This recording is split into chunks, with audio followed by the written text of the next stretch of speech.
Welcome back to a new video, and in this video I'm going to show you how you can create these really cool light effects on your car photos. I will be using this photo as an example, but you can use your own photo if you want to. The steps are the same. Make sure to remember these steps and you can use these effects on pretty much everything. You don't need to do this on cars only. You can also do this on your digital art or other kind of photos where you want to create some light effects. And if you didn't know yet, I have Photoshop courses where I teach everything about Photoshop, where you can really turn your photos into digital art or maybe even wildlife photography. If you're into that, check it out.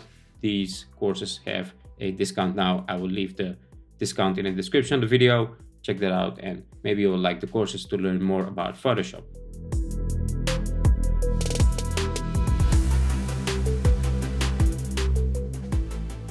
All right, into Photoshop.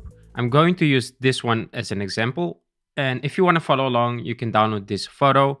Or if you want to use your own photo, you can use your own photo. It's pretty much the same step. So let's start with starting our first kind of light, and that is the base light of the lights, right? So kind of a spotlight from the lights here.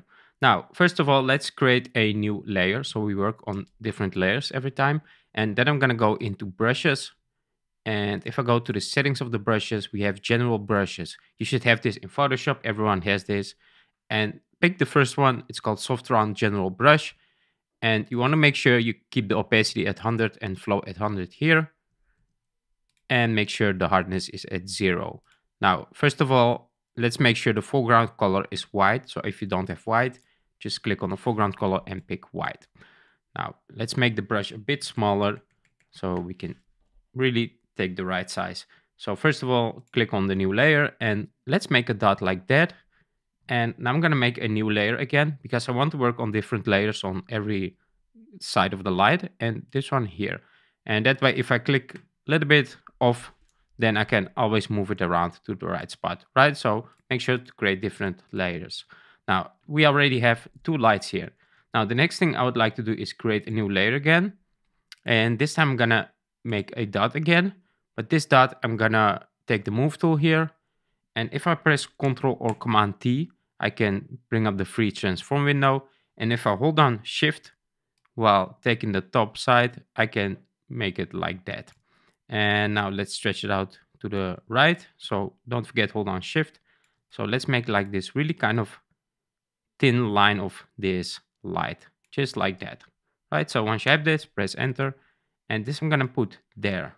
And this will be kind of the lens flare from the lights. Right, so making sure it is like this, and then I'm gonna make a mask. And when I click on the mask and take a brush again, make sure this time you take a black brush, which you can see here, black, and make sure you click on the mask and not the layer itself. And I'm gonna brush slightly away from the sides so it doesn't get stretched out too long, just like that. And maybe we can make this even more thin. So I'm gonna press Ctrl T again. Let's zoom in here, hold on Shift, and make it even smaller, like that. And now if I press Ctrl or Command J, I can duplicate this layer. And with the move tool, I can hold down Shift so I don't move it up and down, just to the left and right. I can move it to that side. Actually, we can make it a bit higher, like that. And this will be the kind of lens flare effect. Now, I will drop the opacity here a bit so it looks a bit more realistic, like that. Maybe like 60. Let's do also 60 here. And we have some lens flare. Now, let's create one more light here. And I'm going to do this on a new layer again. And this time I'm going to change the color a bit. I want to have like this xenon kind of bluish light, right? So what I would do here is I would go to the blue color and pick something kind of bluish like that. And let's make a dot again. This time I'm just making a dot in the center because I'm going to take the move tool and move this around. And I will make this a bit bigger. So I'm going to press Ctrl or Command T to bring up the free transform and take one corner and stretch it out and put it in the center. And now I can play around with the settings here, right? So with these, we can change it. And now we have to find which one looks best. So this depends a bit on your photo. Sometimes overlay works good. Sometimes soft light works good. Sometimes screen works good. We can try them all. If you have different photos, try these out. You can just like that, just move it around to pick the one that you think looks best. I wouldn't do it too much like this because it might look a bit fake. But you can also drop the opacity to make it look more real. Now I will probably go for overlay. I like overlay, works pretty good most of the times. And once you have the light that you like the most, just duplicate those layer and move it to the other side. Now we have that kind of xenon white bluish light, right? So this is for the light, and we can create one more. I'm gonna take the brush here, and this time I'm gonna do white again. Oh, and I'm gonna make a dot like that.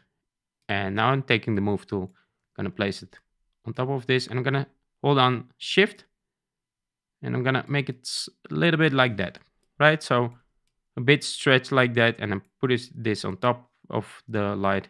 And here I'm gonna try out screen. Screen is also pretty good, and drop the opacity just like that.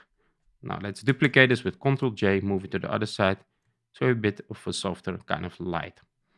Now, if this blue is not the kind of blue you want, you can always click on the blue layer of the light and press Ctrl U, and here you can bring up the hue and saturation, and here you can change the color, right? So you want to click on colorize and increase the saturation and drop the lightness a bit. You can see it here, it's on this side.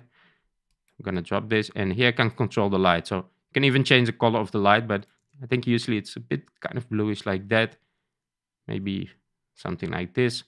And then make sure you disable the other one and just duplicate this one with Ctrl J, move to the other side. And that way you have exactly the same lights on the left and right side. So that's actually pretty much it. If you want to have really cool light that is even better than this looks pretty good, but we can do this better. You can check out these brushes. I will link these in the description of the video. And I have my own brushes, which I created. And there is a lot of kind of light effects and flares in them. So if you want to create even better lights, you can use these like this. You can see this is even cooler, right? So I have a lot of these lighting brushes in my pack. You can also create spotlights if you want to. Let me show you here. Let's make the brush a bit smaller. These are really big size, so they work on big images. You can see we can even create spotlights from the top and all that other good stuff. These are all in the brush pack that I created myself. So definitely check those out if you want to. So that's how easy it is to create lights. Try it out and you will create some awesome light effects to your car photos. So thank you for watching. Hope you enjoyed this video and catch you on the next one.